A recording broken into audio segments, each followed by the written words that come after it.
Come on, what are you fucking waiting for? Pick me up! Let's make... Oh, fuck, yes, thank you! Pleased to meet you, I'm Knifey. Now use me!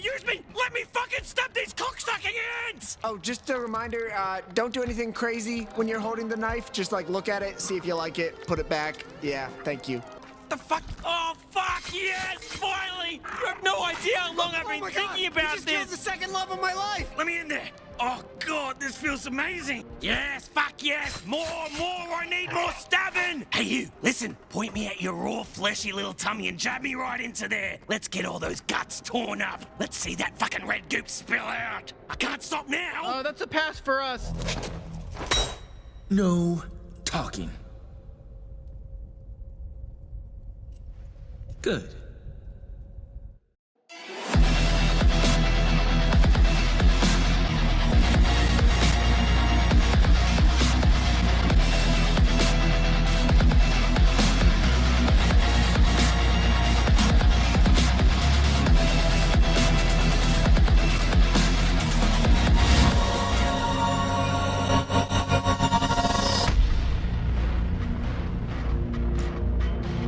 Alright, we are live, and I guess it's time to talk about the elephant in the room. The open discussion court is in, and this one isn't so much controversial as politics or Atomic Heart. If you like the game, then obviously you're a Putin supporter. It's nothing crazy like that this week. It's just something that flew on my radar, fell in my lap, and I decided, hey, I'm gonna talk about this and see what I think about it. First and foremost, let's set up a story. The story dealing with Forspoken. Forspoken is coming out to rave reviews, and in the initial previews of this game, people basically blasted the dialogue. They said the dialogue was terrible, that it was garbage, that it was trash. We don't like it. Get it out of here. Put it in the bin. Now the game is coming out, and we're seeing key scenes ripped from the game, posted on social media, and therefore the discussion and the hate is piling on. Personally speaking, I was never really too big on Forspoken after playing the demo. I felt like this was a wait and see, wait for a sale, price drop at best, so I'm not really affected. If you want to buy the game, then that's perfectly kosher, that's fine. That is your excitement and you want to buy into it. I have no problem with people doing that. Never let a score dictate what you personally feel. If you want to get it, that's cool. But the context of the dialogue, I assume, is the young girl getting powers and being overwhelmed and excited. Therefore, she says, oh, I can do this. Can I fly? Can I teleport? Can I use shields? So there's a harbor excitement, a harbor reaction there that can be pretty much humanized. You know, if I get powers like, oh shit, I'm Mr. Fantastic, I'm gonna stretch my cock out to like 8,000 degrees. Yay! You know, that's something I would probably say with my stupid ass, and be completely irresponsible to being a superhero. So I should never be a superhero, because if I am, you get dialogues like this. So yeah. But just saying, people find that base dialogue annoying, and I get it. I get if the script isn't written well and you want something that doesn't constantly bleed over into gameplay, which is why you can minimize the chatter in the game. It's like they knew, which is why they put that option in the demo and the full game. And then if we convert, and I don't think the dialogue in Forspoken is the worst thing in the world compared to something like High on Life. Justin Roiland's trash. The same writers of Rick and Morty, and I don't like Rick and Morty, so when I heard that game, I was like, I don't like the dialogue here. An alien coaxing me 5,000 times to shoot him. I get it. It's not funny. It's not original. It's vapid. It's uninspiring. Stop talking. And that's where the paradigm shift lies. How much dialogue is too much in a video game, and when it becomes annoying, what to do, and giving sort of the options presented here. So in my personal opinion, despite this upsurge going on with exposition coming out of the characters. I don't believe that it should be inherently scrapped in full. You need it in order to bring out the emotion and realization in a situation, especially if a character is fucked. It's needed to tell the story. It is needed to set up some events, whether it's like betrayal or trust or motivation. It's needed for things of that magnitude. So I wouldn't wholeheartedly scrap this concept entirely for video games going forward. I don't mind the option of cuffing someone if it's too much, because as we've seen with God of War Ragnarok, the characters blurt out the puzzles, making the puzzles piss easy because I'm being told what to do. And I found that a little bit irritating in my playthrough as well. Like, you're gonna tell me what to do next. Okay, I gotta go on this ledge, pick this up. It's not, you know, you still gotta figure it out, but it's something being told to me, and it feels like the game is treating me like I'm too dumb to figure it out.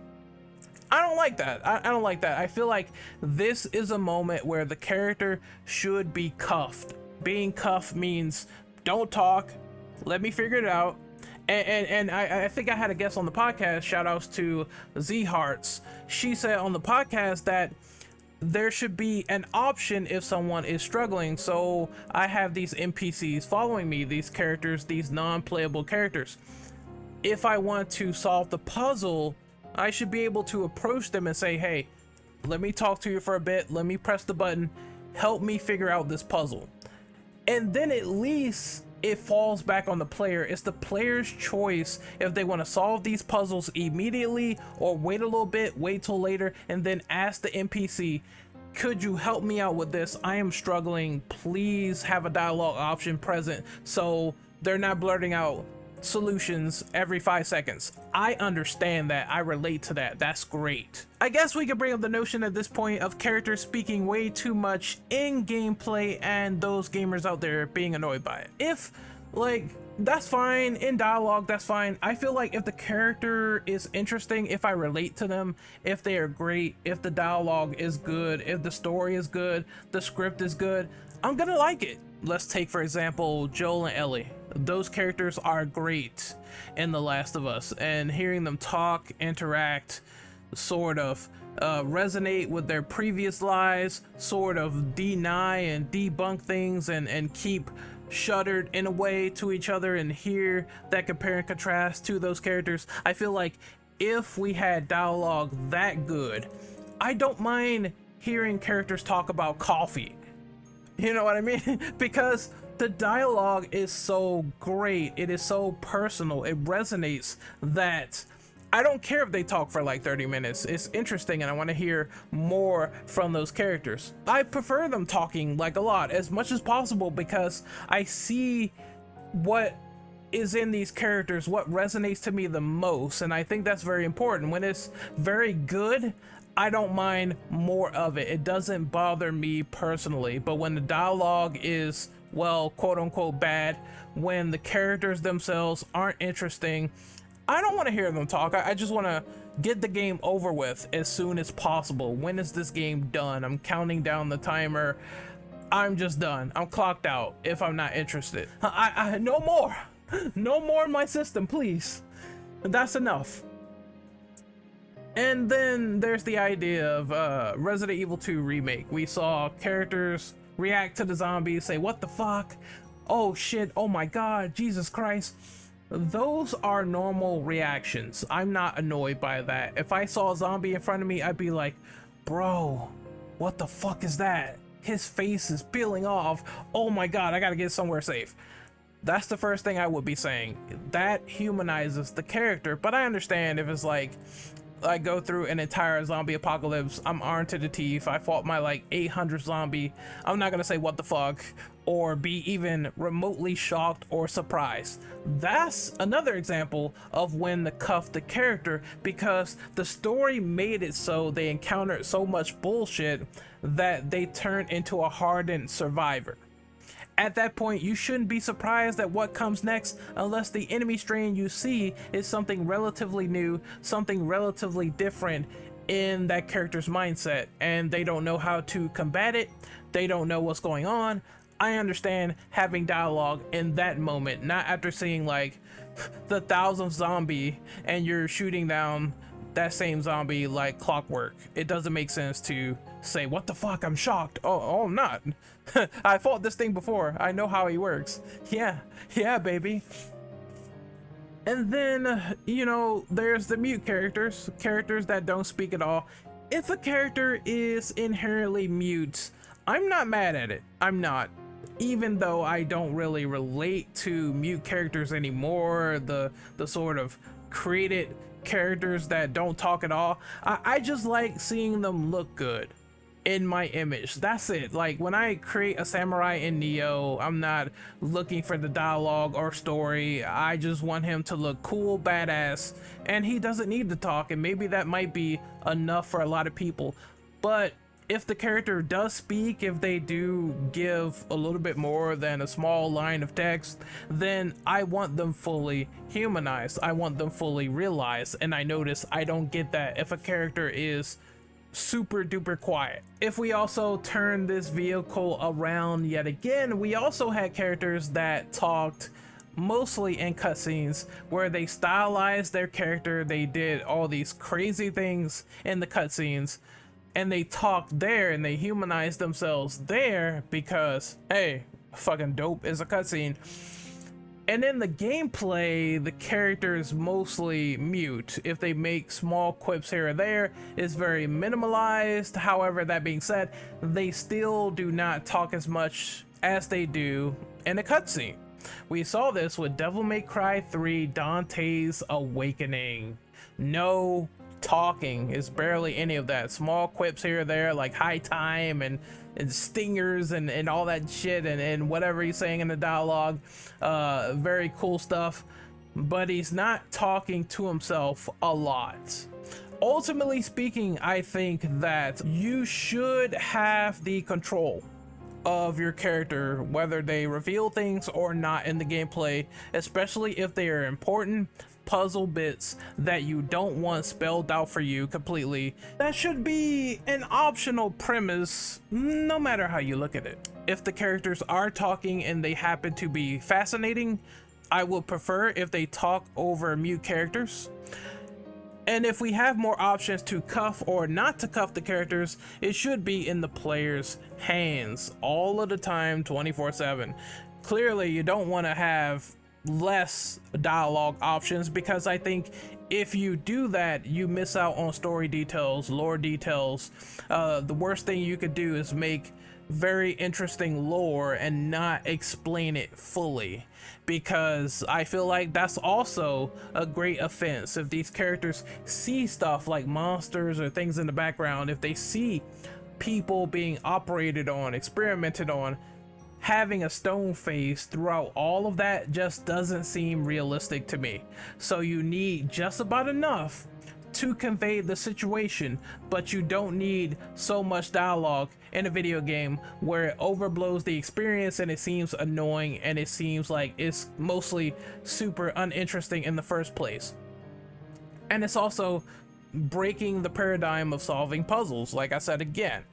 So that's where the problem lies. There needs to be a healthy amount and it needs to be good, and if it even is a lot, then I don't mind, like games like The Last of Us or God of War Ragnarok, where the talking is rampant, and doing these entire stretches of gameplay, especially God of War, where you're fighting dragons and you're seeing shit in the background and you're fighting demons and whatever is going on. I want to hear what Kratos has to say, and maybe you could use that to strategize when it's important, like in a boss battle. Maybe a guy has a weak point that you can barely see, but it's on like his leg or something, so you gotta like smack the shit out of him with the Leviathan axe. Sometimes it is cool and you can strategize and mix it up and make it interesting, and sometimes some players, even with that dialogue, they might be struggling, but it depends on the situation. So I wanted to pass the baton back to the audience. How do you feel about all this dialogue in video games and the growing paradigm behind it? Do you think that is too little? Do you think that characters are talking way too much? Do you take my advice and say you wish things were more optional like they are in Forspoken and High on Life, where you could turn it off or set it and adjust it to your personal preference? Tell me what you think in the comment section below, and hopefully you enjoyed this video and found it entertaining. And if you love it so much, please like, share, and subscribe. Helps me out a lot. Helps me out in this crazy algorithm business as I fall into a volcano wondering if people will see the video that's like my subs or not. So hopefully you found this really entertaining, and I appreciate you being here. And as always, take care, love you. And these characters talk a lot. Like, there's some talking going on. Like, some of the dialogue in Forspoken is not as bad as I thought. Like, there's one where they're talking about, I don't know, the fucking stand or whatever is talking to her and mimicking her voice, and she's mimicking him. I didn't find that to be too bad compared to, oh, I can fly? Really? I can fly? But in situations like that, it's realistic. I kind of get it, because as I said before, if I had superpowers, I would be saying so much crap and I would be the most irresponsible motherfucker in the world. so it does kind of resonate in a way, but for others, I can see it being annoying. Anyway, I'm Renegade Operative. I'm signing out. Once again, peace out, take care, and see you later.